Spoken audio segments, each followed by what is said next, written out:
Today's episode of the Our Hen House podcast is being sponsored by our partner, A Well-Fed World. A Well-Fed World is a hunger relief and animal protection organization chipping away at two of the world's most immense, unnecessary, and unconscionable forms of suffering. The suffering of people hungry from lack of food, and the suffering of animals used and abused for food. Mending our unjust food system is a critical part of solving the world's most destructive and persistent problems. Fortunately, the plant-based foods that promote health and well-being are the same foods that conserve resources to better feed the world, while reducing greenhouse gas emissions and protecting the environment.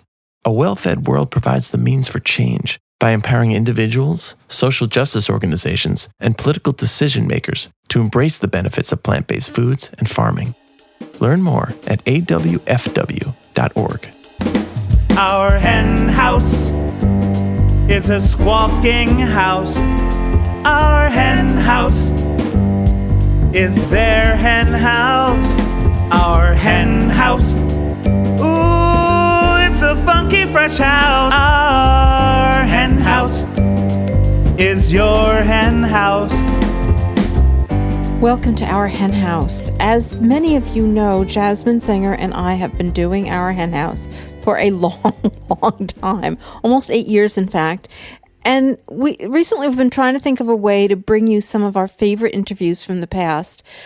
Actually, Wayne Pacelli, in one of my favorite things that he's ever said, once called Our Hen House an oral history of a movement.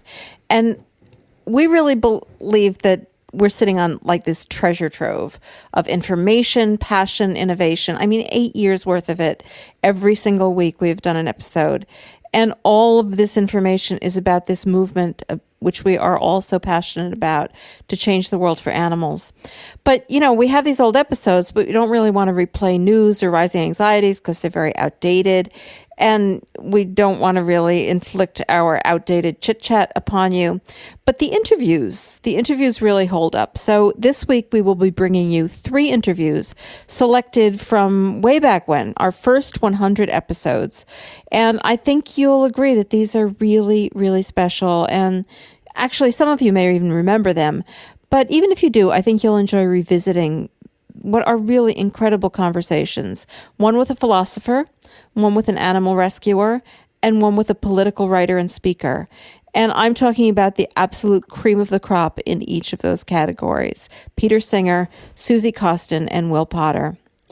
Peter Singer actually first appeared on Our Hen House on episode 36, which was really early on. Jasmine and I were still pretty new to podcasting then, and we were very, very pleased with ourselves that we got Peter Singer on the podcast. And we were also completely terrified to be interviewing him. And you know, of course, we were incredibly grateful that he took the time to do it. And, you know, he's actually very easy to speak to. For a philosopher, Peter is one of the most, he says things in the most simple, straightforward way and without a lot of jargon. He's a pleasure to listen to. He is, of course, one of the world's leading philosophers. He's also the author of Animal Liberation, which is probably responsible for inspiring more people than anything written or anything, like just anything in the world, inspiring people to get really serious about how they feel about animals, to stop eating animals, and to really get to work to change the world for them. And he's also, of course, a professor. He's the Ira W. DeCamp Professor of Bioethics at Princeton. He's also a laureate professor at the Center for Applied Philosophy and Public Ethics at the University of Melbourne, which is in Australia. He is, of course, Australian. He has written innumerable books and articles on a staggering variety of issues relating to utilitarian philosophy. But we, of course, sat down to talk to him specifically about animals, which is one of the topics he is most well known for, and which was one of the topics that he really began his career with. So stay tuned for that interview right after this. Please like us. Check us out on social media and follow, do whatever you need to do to keep us on your radar. On Facebook, Twitter, and Instagram, we are at Our Hen House, all one word. Also, you can find us online at ourhenhouse.org. And if you want to get in touch with us, or if you have any questions, or if you have any quandaries that you want us to consider addressing on the air, you can email us at info@ourhenhouse.org. Welcome to Our Hen House, Peter Singer. Hi, it's good to be with you. We're excited to have you, the grandfather of animal rights in so many ways. Grandfather is a little cold. I mean that in the best possible way. So let's just get right into this. Peter, why do you consider animals important? Animals are important because they can feel things. They have mental lives. They can enjoy their lives, or they can have miserable lives, and that will often depend on what we do to them and how we treat them. So I think any being who has the capacity to feel something, to have experiences, those experiences matter. It's not relevant whether they're humans or members of our species in itself. What's important is what it's like for them to be living and what difference we can make to that. I know that one of the big problems that people confront is that the word animals is such a broad term and means such a huge variety of different species. Do you think the science currently is good enough to let us know how we should treat various animals? And if it isn't, what we should do in the face of our lack of knowledge of what's going on inside them? Well, the science is perfectly good as far as birds and mammals are concerned. In fact, I'd go further and say it's very strong as far as vertebrates are concerned. That is, that all vertebrate animals are capable of feeling pain and capable of being conscious. And while, of course, there's more that science can do in terms of the detail of this, that is, what kinds of living conditions animals might prefer or not prefer, there's still a lot to learn about that. But, that vertebrate animals are beings whose interests we should take into account, I think the science is very clear about. When we get down to invertebrates, there's more we could know, and there's room for doubt, and some of that doubt is going to be very difficult to resolve. So I think we really need to look at the evidence for each different species, even just when talking about invertebrates. There's huge amounts of differences between say, an octopus, which is clearly capable of learning things, of finding novel solutions to problems like getting food out of a screw-top jar. And on the other hand, you've got perhaps an oyster, which doesn't seem really capable of learning anything and may not really be a conscious being at all. So you've got to look at the particular case in order to decide how we ought to treat that being or how we ought to respond to that being's potential to have interests. So when we do have some idea of what interests they have besides just not suffering, what interests should be protected? How do we figure that out? That all relates to what will make that being's life go well or badly. And I think in general, we should try to make the lives of other beings go as well as possible. But of course, sometimes there are going to be difficult conflicts with our own interests. Those conflicts might be if we have no other way of feeding ourselves. So while I think it's easy enough for people in the United States generally to be vegetarian or vegan because they have alternatives, putting aside perhaps a very small number of people with health conditions that make that difficult. But on the other hand, in developing countries where people might need to get all the food they can to get enough food for their families, or on the other hand, where they're in a part of the world where they can't really grow plant foods and therefore they rely on grazing animals, then obviously you do have conflicts between human interests and animal interests, and you have to try and reach a solution that does least harm to all of them put together, and that's obviously a difficult thing to work out. Yeah, it really is. And when I teach animal law, I teach the cruelty law, and it seems like the basic cruelty law that most countries have and that every state here has basically expresses exactly that concept. They really have a utilitarian perspective, prohibiting causing animals suffering unless it's necessary or justifiable. And that's a pretty high standard, necessary. But then they just don't work. Very little of what we do to animals is necessary. Do you have any idea why these laws don't work, even though they do express a really good goal? I think the law has taken this term necessary to really mean for any legitimate human purpose.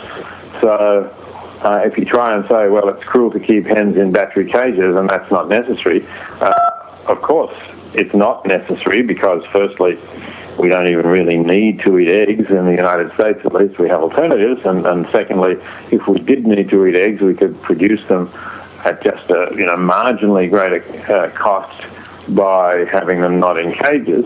But the courts, as I understand it, tend to interpret that necessary as necessary for the purpose of putting eggs to market at the lowest possible price. And so they won't see the battery cage as unnecessary cruelty. On the other hand, if somebody stands out in Main Street hitting a dog with a stick, then probably they will get charged with unnecessary cruelty, because that's something that most people have no interest in. But since people have an interest in getting their eggs cheaply, the courts will not put a stop to that kind of practice, to the battery cage practice. Yeah, exactly. Actually, the courts don't even really very much have a chance to even look at it, only occasionally. But I worry about whether their ineffectiveness means that a cost-benefit approach can't work. Can we have a cost-benefit approach where we spell it out very specifically? Does that comport with how you would want this to see the laws written? Yeah, I think we need to distinguish between what is ultimately the ethical test of whether a practice is legitimate or not. And I do think that is a cost-benefit approach, as long as we are talking about the costs and benefits for animals as well as for humans, and we're giving full weight to the costs for animals. But if you say, what should the law be? Well, the law, generally speaking, doesn't take a cost-benefit approach on most cases. I mean, the classic examples, I guess, would be where somebody kills her husband, or because he's dying and got dementia and has said to her many times, I don't want to live with dementia. So carrying out that request, she kills him. Now, if she then gets charged with murder, the court is not going to say, well, there was no costs here because he didn't want to go on living and his quality of life was such that he did not want it. And actually he was a burden on the wife who killed him. And therefore she should be acquitted because she did something that has benefits and no costs. So the law doesn't take that stance. The law just says, well, you must not kill an innocent human being. That's murder. And therefore you're guilty of murder. The sentence obviously might reflect the circumstances to some extent. But so given that generally the law doesn't try to do those cost-benefit calculations, I think you could easily argue that it should not do them in the case of animal cruelty either. It should set standards which are clear and which everybody can understand, and the standards themselves might have a cost-benefit rationale for humans and animals, but the law should be one that doesn't actually get into that level of detail. And how do you feel about attempts to achieve human-like rights for certain species, such as the great ape protections in Spain? Well, I've supported that move largely because I think it will be helpful if we can break down the barrier between humans and non-human animals. So taking the great apes as our closest relatives and the beings who we can empathize with best, perhaps they're most like us in various ways, plus the fact that we don't eat them, so we don't have large vested interests in rearing them and killing them, makes them a good candidate to say, let's try to grant human-like rights to great apes, and let's use this as a bridge to other species, so that once it's established that great apes have them, we can perhaps start to move forward and say, well, what about some other animals as well? Do you think that there's a philosophical grounding for giving any animals a right to life, as opposed to just a right not to experience any kind of negative experiences? Well, I think if we want to use the language of rights, then we should ask, why do we think that humans have rights to life? And my answer to that is something to do with the fact that we are very much future-oriented beings, that we are capable of having plans and hopes for the future, and that to kill us when we want to go on living is to deprive us of the possibility of fulfilling those hopes and wishes.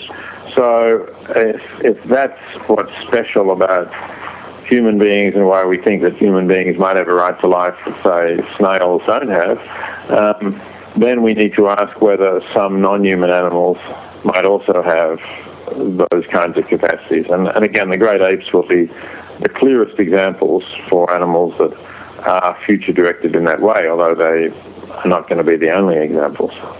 I've just always wanted to ask you this question, even though it's probably we're probably going for a field, but as long as I have you here, I'm going to ask you: what about with thinking about a right to life? Not that the animal themselves have a right to life, but whether they're friends, relatives, loved ones, people, or other animals who live with them would suffer because they lost their life. Would that enter into the calculation? Yes, it would. I mean, I think that's a major aspect of what's so wrong about killing human beings normally too, that you inflict a huge loss on their family and friends and loved ones. So that's going to be true for some animals, but what we need to think about, of course, is for which species is that true, because you do get a lot of variation there. You get some species that live mostly isolated lives where they will come together with an animal of their species to mate, and then the female will bring up the offspring, but after that, once that's over, they'll be isolated again. So you could say for some species there isn't going to be that sense of grief, and maybe even for some herd animals there isn't either. That's, I think, still in doubt, and there's research ongoing into that extent. I've certainly been told by people who have sheep, for example, that they don't really notice if you remove one of the flock, but I'm not sure whether that's true or whether that's a sort of self-interested perception. On the other hand, with others, certainly with the great apes, it does seem, well, when I say with the great apes, with chimpanzees, orangutans, and bonobos, I think orangutans tend to be, chimpanzees, gorillas, and is that what I said, bonobos? Because orangutans tend to be more solitary. But, there seems to be grief at the loss of those who are close to them. So what do you feel are the most important issues facing people who care about animals? I think that people who care about animals should always be focused on where can they do the most to have the most impact on reducing the amount of pain and suffering out there. And I focus on pain and suffering. It's not the only thing that counts, but it's often the most severe, and it's the thing where you can be clearest that you're making a difference. So, that's the question I would ask. And obviously, you're going to look at practices then, firstly, that you can affect, that you can have an impact on, and secondly, that involve a large number of animals. So that's why I say, if you're in the United States, for instance, I think what affects the most animals is clearly factory farming. It affects them most severely, and that's something that you can have an impact on, because there has been a significant movement to turn people away from factory farming, to develop alternatives, to cut back on the worst forms of confinement, like the battery cage and the gestation crates for sales and veal calves. So I think, those are the sorts of questions you ought to be asking. And although you might, for instance, see some awful cruelty in a video taken in China, or you might be horrified by bullfighting in Spain, there's probably not a lot you can do about that. It might be worth writing a letter or two to somewhere, but it's going to be much harder to have an impact on that than it is on something in your own country where this is going on right where you are, or the products of factory farming are being sold in a supermarket near you. You can contact your legislators, of course. I think we ought to stick to those areas where we can have a direct impact. How do you feel about in vitro meat? I think in vitro meat would be great if it can be brought to the market in a environmentally sustainable and cost-effective way. At the moment, it seems like it's still some years off before that could happen. But if it does happen, and if it produces something that is at the molecular level identical to meat and tastes as good as meat to people, I think that could be the ultimate solution to the problems that we have with the meat industry. Yeah, absolutely. I sometimes feel that everything we do is kind of a holding action until they get in vitro meat on board. I just hope it happens. So Australia and the U.S., you've been recently spending time back home in Australia, and of course you live in the U.S. now. They're fairly similar cultures on a lot of these issues. Who do you think is ahead? That's not easy to say. I mean, it does depend a little bit on the issue. I think if you look at the use of animals in experimentation, probably Australia is ahead there because there was less polarization between the scientists and the animal movement, and some scientists got together and said, well, we need to have regulations to stop bad things happening, which won't be good for science as a whole. So they invited members of the animal movement to join committees to draw up codes, and I think they're obviously not perfect. They're a compromise like anything in this area. We have reasonably good regulations there. On the other hand, Australia hasn't made much progress with farm animals as yet, perhaps because the rural political lobby has been important in Australia, even more so than in the United States. It's also very important here too. And also we don't have this initiative system, this referendum system that was effective in California in getting the law, the referendum passed in 2008, Proposition 2, to effectively phase out the standard battery cage and the gestation crates for sows and the veal crates. We don't have that possibility in Australia, so we haven't yet seen any states banning any of these forms of factory farming, although we've had a little bit of talk from some of the state governments saying that they're thinking of doing this, but so far, no action. Well, I do hear hope coming from you, at least for the U.S. I agree with you that in vitro meat might be our only chance. And certainly since animal liberation was written, really a lot has happened in the world of farm animals, probably because animal liberation was written. So we thank you so much for coming and joining us today in Our Hen House and for talking to us a bit. And I have to say, vis-a-vis animal liberation, I know you've heard a million times from a million people, oh my God, that book changed my life. But I'll tell you, I teach animal law, and every single semester, students in my class say they read Animal Liberation, and that's why they're taking the course. Well, that's fantastic. I'm always glad that the book keeps on working, but when you give it credit for the changes that have happened, I mean, there have been literally millions of hard-working animal activists who've made those changes happen, and I don't want to take any credit away from them. It's been a tremendous effort and a real voluntary, altruistic effort, and I think it's something that can really make us feel good. One of the good sides of human nature is that people are prepared to work altruistically for animals. Well, thank you so much for joining us today, Peter. Thanks very much, Jasmine and Marianne. Good to talk to you both. Our next interview from the archives is with Susie Coston. Susie's work basically couldn't be much more different than what Peter does, but it also has had an absolutely staggering impact on this movement. She is an extraordinary person, and she's really one of the reasons the sanctuary movement in the United States has flourished in the way that it has, and it has grown leaps and bounds even since we did this interview. Susie first came to Farm Sanctuary in 2000, and since that time, she has developed and headed up their really extraordinary animal care department, and they care for hundreds of animals at both the New York and California shelters. These animals are given the best possible care throughout every stage of their lives. She has also been a mentor to others who have started their own sanctuaries. One of the ways she does that is she leads Farm Sanctuary's annual Farm Animal Care Conference, which is for people who are thinking of starting sanctuaries, big and small. She also, from time to time, not often enough in my opinion, speaks at conferences and whatever, and shares her deep understanding of farm animals with a wider audience and she tells stories. That's what I love so much about what she does. She tells the stories of these animals. These stories would never ever be heard by anyone if Susie wasn't out there telling them. She is one of the people responsible for figuring out how to do this. how to care for animals who these animals are bred in a way that they're not even meant to live into adulthood.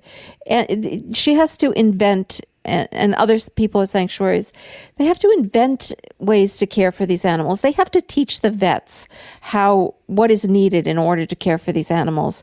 And by doing that and spreading that message around the country and around the world, she has really changed the world for animals. If you haven't heard this interview, which is actually from episode 82, you're really in for a treat, because she's not only all of those things that I just said, but she's a great person. She's a great talker. She's kind of a hoot.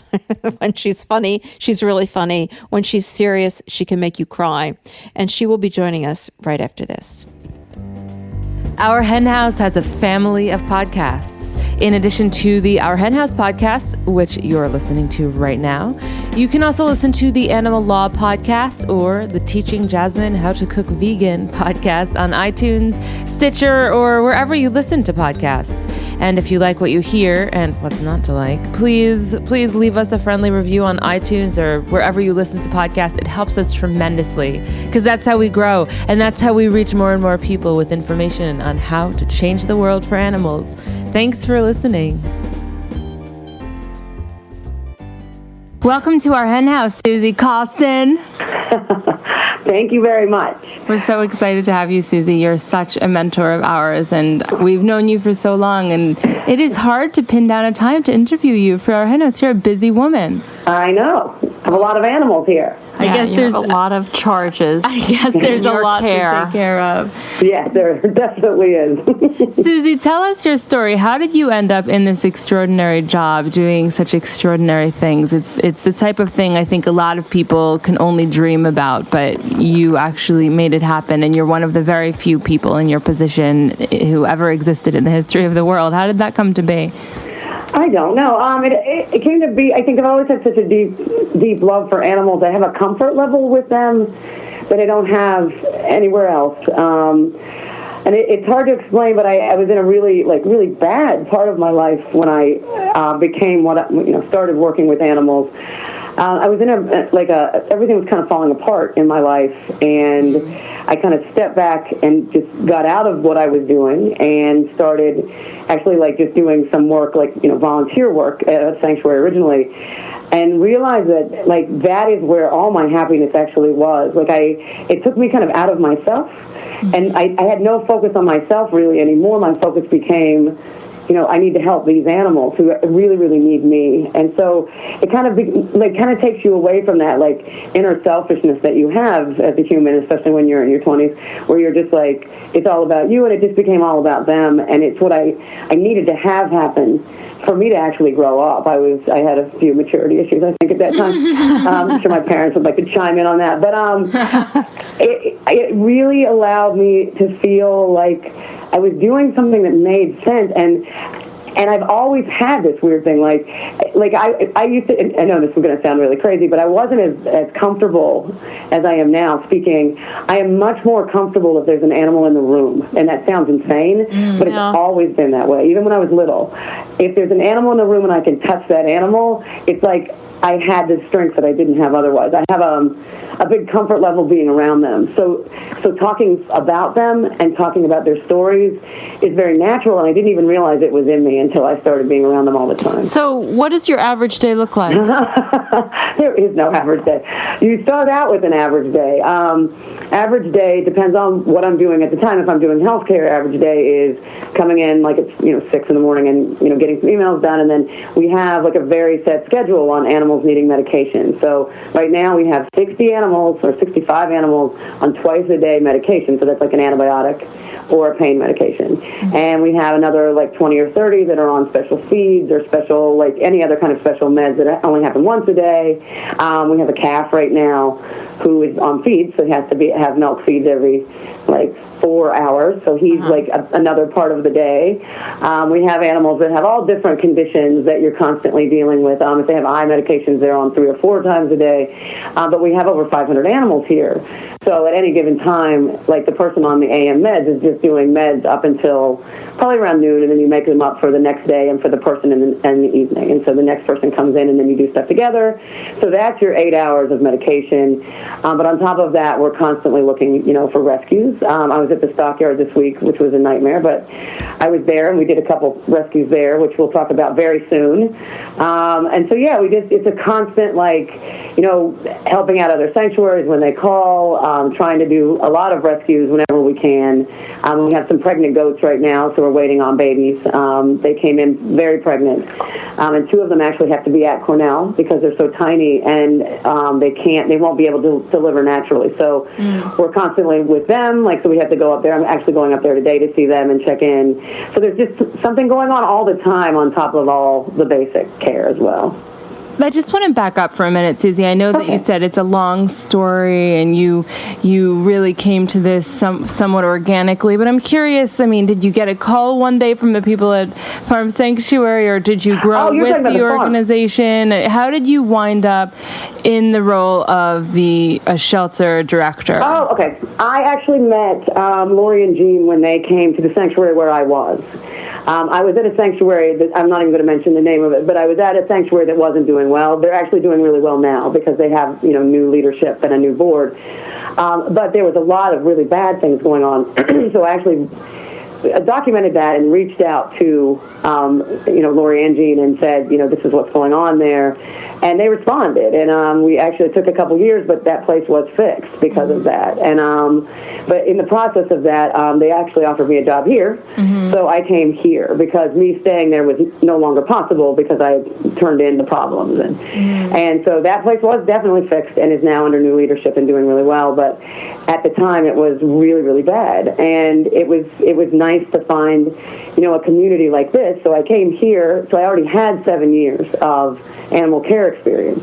So by coming here with that experience, I just kind of moved up really quickly. But I think the reason it's happened the way it's happened is because I feel like I have a really serious drive to do it. I want to learn things every day. I want to suck up every piece of knowledge I can about these animals because we're in a really unique position here because no one sees these animals past the time they're supposed to live. We have broilers that live 5 years. Broilers die normally at 42 days. So we see things that none of these veterinarians even know what to do with because they've never seen them, nor do they. No one keeps these animals alive, these industry animals. So, yeah, we have cattle that are in their 20s right now. My oldest cow's about 24. Wow. Yeah, I know. It's amazing. Older than some of the staff at Farm Sanctuary. No, it's really funny. And we actually, the saddest ones, we just lost Bessie, Big and Bessie. They were our 25-year-old geese. We just lost the female last week, actually. And it was one of the saddest yet the most powerful things I've ever seen to speak to how these animals are. He mourned over her, and he put his head over her body. It was just the most amazing thing. And so you see all of these things that people, can very easily ignore when there's 1,000 animals in one place.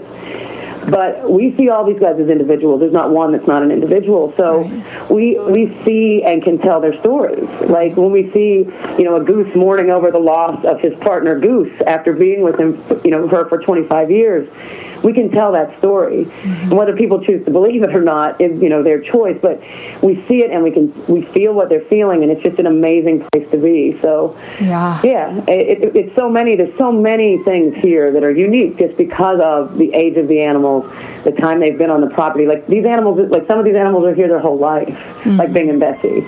So for 25 years, they had a good life. They had a crappy 2-year experience, and then they had a 25 years here.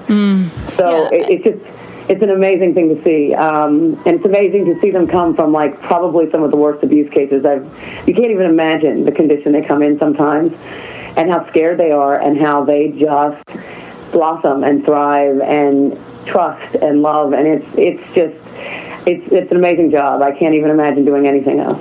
So many of these animals, like you mentioned, they're getting to ages that they were obviously never, quote unquote, supposed to get to, according to the industry anyway. How do you figure out what to do with them? There can't be any vets who know what to tell you. You seem to be the leader in what to know because you've seen it all. I mean, is it like trial and error? You start to see these animals aging and like these broilers who you were mentioning. How do you know what to do with these problems that might occur later in their lives?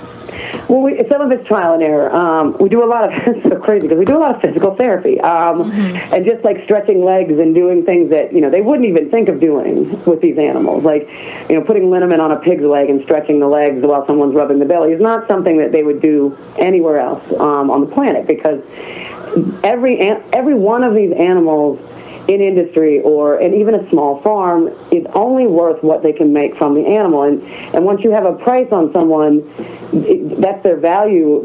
If that's their value, then you don't do all the things that we'll do. Like right now we have a pig named Taryn. I don't know if you ever met Taryn, but Taryn just went to Cornell, and we think that she has mammary cancer. She's losing weight really quickly, and she has a mass, and so they'll do a biopsy, and we'll figure out what to do. But what they're doing, and what I do love about Cornell, is that they will work with us, and the small animal vets included will try to come up with things that you can do to these animals that they do in dogs and cats, that they do, try things in dogs and cats because of the love that, people have for their dogs and cats and the willingness they have to go above and beyond to try to save them. They are using a lot of those things, even with our chickens. And our poultry vet, I hate the word poultry, by the way, I don't even know why I said that. Our bird vet, Dr. D'Amatos from Cornell, is fantastic. He comes to the farm. He actually started coming when we did the Katrina rescue because we were quarantined. We brought them in without having them tested. So the state vet came in and quarantined us until everybody's test results came back, that they were clear. And because we couldn't leave the farm with any of the birds for 30 days, Cornell came to us because some of them had gangrene and all these different issues that had to be addressed immediately. So they actually did triage here, which was amazing. It really was. But they learned from us too. Like, they'd never seen broilers, so they now see broilers and get to go through their entire lives. We're big on doing necropsy when they die because we learn. So we learned so much about why they are like they are. We were the first ever to have birds that were considered picas, and pica is the condition where you eat anything. Right. Yeah. They actually diagnosed our broilers with pica. They would eat anything that was on the table. They would eat their own feathers. If they ran out of food and we were restricting their diet so they wouldn't get big, they would pull their own feathers out and eat them. Wow. So we were removing crops. So we were doing a surgery to try to get them to not overeat and try to basically destroy their bodies. And it was pretty amazing because they had never seen it. So they're finally allowed to see these animals outside of the 42 days. So it's a learning experience for everyone. I think it also allows them to see them as individuals. So it's a really unique position to be in, and we're learning so much. Like 99% of our layer hens die from reproductive problems. That's how they die. They have reproductive cancers. They fill up with egg masses.